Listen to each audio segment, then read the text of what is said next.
protest. I am a poet. That is my function. I poet, I art, I speak words I think are felt and often go unsaid. This third annual marijuana march, I am an angry artist, poetess, pothead. I hope by now to be a medicated advocate. I hope the world would speed along the process for me. As a person with chronic pain, I have learned how to manage the body of the government, where rare and orphan diseases receive no research. Inherited connective tissue disorders and invisible illnesses, visible disabilities often go unnoticed, unaccommodated, and stay unserviced under a sightless government that refuses to see what is right in front of it. Visualize a warrior. What do they look like? Do they have bulging muscles of strength? Do their pores leak a heavy sweat? Do they seem ready to fight? Do you see them in combat? Do they have their hackles raised? Have they sharpened their teeth, covered their skin? A warrior inside. A warrior in a corner. Picture a fox with its leg in a trap. I'm that fox. The fox takes a good long look at its leg. It's still a fox without it. And this fox decides not to chew it up. The fox doesn't understand that there is freedom outside of the trap. As it struggles, it bleeds more. The fox decides to live like this. The fox drags its bum leg gnarled into that steel vise and acts just as foxy as before, parading its poofy tail and determined grin. It howls if it steps too quickly. The fox cannot hunt. The fox tries. Winter comes. The fox starves. The hunter who set the trap forgot it. The fox was never found. I am a poet. My poetry pretends of a world in which people have no pain. I speak about pot when I talk about poetry. When I talk about pain, I speak about pot. I expound about pot. I preach pot. My poetry preaches pot politics for pain management. This poem is a professional plea of the underserved and underprivileged, the unprotected and the poor. This poem is for pain. Unending, mortal suffering. This poem is for people who carry their illnesses quietly and only ask for relief. This pain is for anyone who knows. This poem is for anyone who knows how much pot helps pain. This poem is for my friends who cry because I can't be fixed. This poem is for my mother who knows my pain and still can't understand my verb to fight for compassionate treatment. This poem is for my doctors who I had to educate on my own condition. This poem is for my country. This poem is for my people of pain. This poem is for the bad days. This poem is a spoonful of pot protest mixed with my passion for how dehumanizing a system built for healthy persons can be when you live differently. I won't ever stop until the war is over. I will find a cure, and in the meantime, I will seek relief. Forgive me, my body of the government, for being unable. I used to be less anxious. I used to be less depressed. I used to not know what it's like to count every cane, wheelchair, and elbow brace that passes me. Before I got sick enough to need it, I believed in socialized medicine. When I asked society for help, I learned hard truths, hypocrisy, applying for disability where being denied is what is the norm. Because they are afraid of persons misusing the system, they broke it for everyone.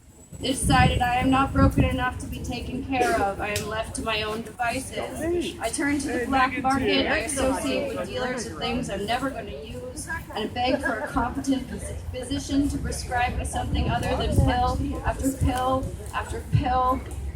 I willingly give up my power to a higher authority like my parents taught me. But the higher power doesn't have good PR with people with my condition, and the stigma around mental illness pervades their judgments, and though you assume that their power is used for good, you find the vulnerable are even more oppressed.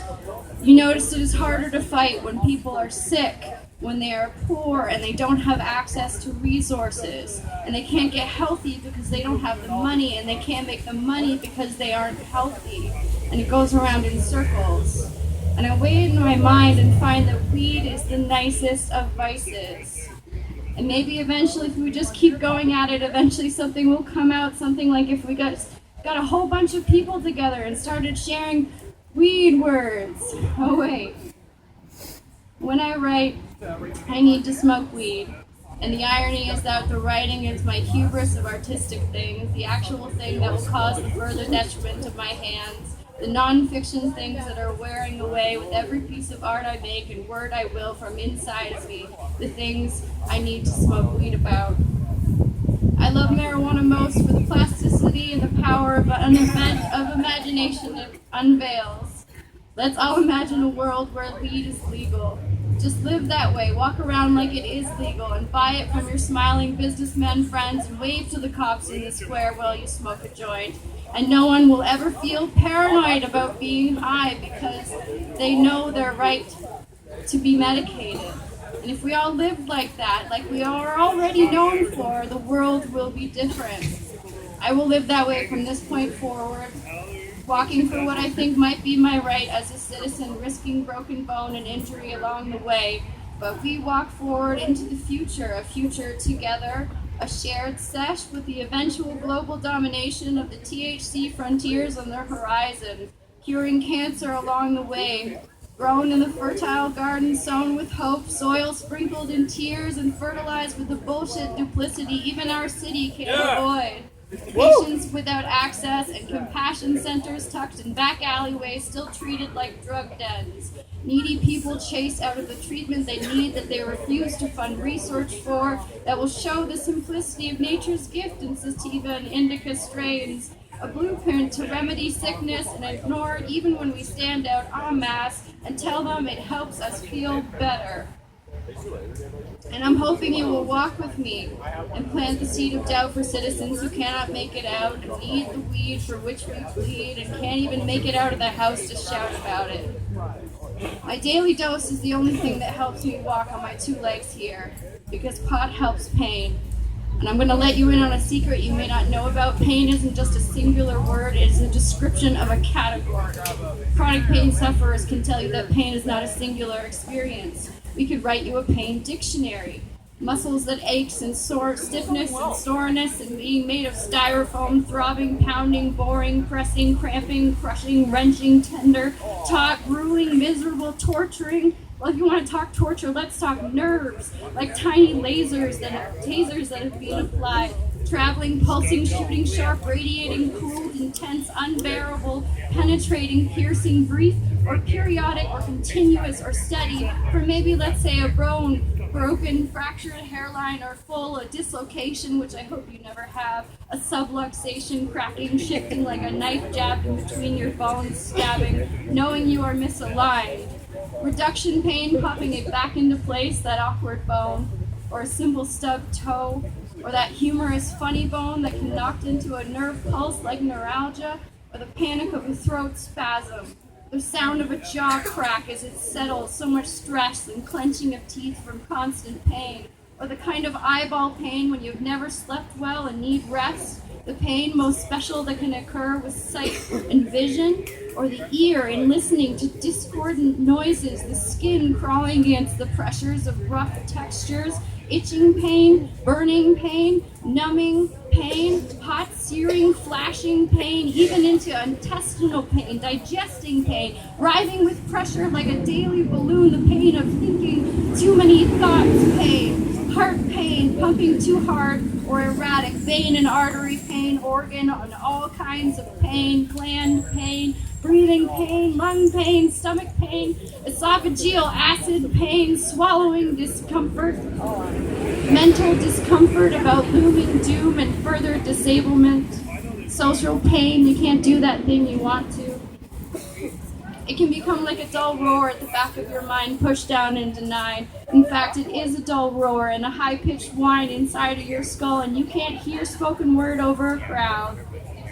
Poet here saying pot helps. I'm not a professional, but I profess that I spend every evening researching and that there is nothing more frustrating than realizing you are the most informed person in the room and you are at a fucking doctor's office. I wanted to trust doctors before I got sick enough to need them. Terminal illness means the same as fatal disease, is the same as incurable chronic illness. I do not hyperbolize when I state that these are the terms for my end-of-life care. My government will legalize assisted suicide before it will allow legal weed. It is clear how they wish to deal with our struggles. Slow and steady wins the race against time, the inevitable. What do you do when painkillers don't work, when the therapies make you sick, when you are allergic to everything, to your own skin, when the painkillers make pain worse, when you can't leave the house, be in your community, participate in your own life? Pain relief is not the only goal. Sleeping, returning to work, to family, going to outside recreation, outside of physical therapy, having sex, being social, walking without help, running, dancing, climbing stairs, sitting comfortably, doing a full shopping trip, doing the laundry folded and everything, the energy and focus to read a full novel, returning to school, vacuuming and doing house chores, having hobbies, sewing, making music, art, writing, cooking, baking, having fun again. I'm here to get uplifted by pot, not get high. My high means I am functional, like a normal person. The goal of pain management becomes dealing with, not getting rid of, the definition of acute versus chronic pain. I salute you in solidarity, my unsober soldiers of the drug war. I see you made it out of bed, that you were dressed or dressed yourself, that while weed blurs our sharp edges, we softly inundate our stories out from our bodies, and we share a wavelength when we toke together. Pot is a plant that is medicine, a medicine that you can grow with soil, sunshine, and time. Just like how it will be legal, it grows. We can grow Windsor out from destitute streets and into Cannabis Canadiana for tourists, touting cannabis-friendly cafes, bright colors and happy stoners, a tree toker on every corner. Better citizens, less crime, more community cooperation between those perhaps distanced from a regular society, a better police force to protect us, a more polite Canada that can say, yeah, weed is legal here, eh? Just come out and smoke some of our best BC bud. Yeah! A green ganja, trees. Any way you say it, it means a smile. We ask for endocannabinoid justice. We protest for pot. We protest against Puritan conservative values that consistently aim to snuff out the flames burning in our chest and ask us snidely about medical marijuana, that we prove it has value, prove it has utility. Look at chronic pain patients and wake the fuck up, health system. Doctors for health versus illness. We need a better understanding of why people self-medicate. We need the well-being of both the physical and mental health of citizens out of the justice system. Police hands bogging down courts. We need to stop distracting the people who are supposed to protect us from ourselves and have them know we aren't hurting anyone. We are crying out for the system to stop screwing itself and stop picking on the underdogs. So while Windsor has compassion centers, Windsor has a marijuana march, Windsor has the advantage of a cross-cultural border where Canada is already the country of cannabis. So Canada, where is my vapor lounge? Where is my dispensary? Where is the conference my doctor can attend so she can attest to my treatment and be involved in my care? Where is the weed love, Windsor? I don't know anything about politicking, but I know about being scared of policemen and thinking, are they supposed to be the ones saving me from fearing my fellow human beings, so why don't they make me feel safe? And why, when I try so hard to be a good citizen, like my mom used to tell me, it was given that, girl, you are a good person, and that would keep me out of prison, but Mom, I'm a criminal in the eyes of the law. And they don't look kindly down on ingrates, their system built in a state of disrepair that even the body of socialized medicine cannot repair. And I try to tell her, but Mom, pain pill-seeking patients don't seek pills. They search for relief of their pain, and this pain is part of who they are. And Mom, I'm in pain. I would only say this to you because I know you have felt it too. And when I tell you my surgery and fibromyalgia and Ehlers-Danlos syndrome feels only second to giving birth, and that even if these aren't what I have, I hurt and always have, you know I would be true, full-hearted to you. Mom, I can feel myself dying. I know you wish the best for me, but since I was born, my old bones can predict the weather. I know it is more than just me that feels this way, the way that I do about weed, and I wish that you would listen. There is a storm coming, and there is nothing anyone can do to stop it. Thank you.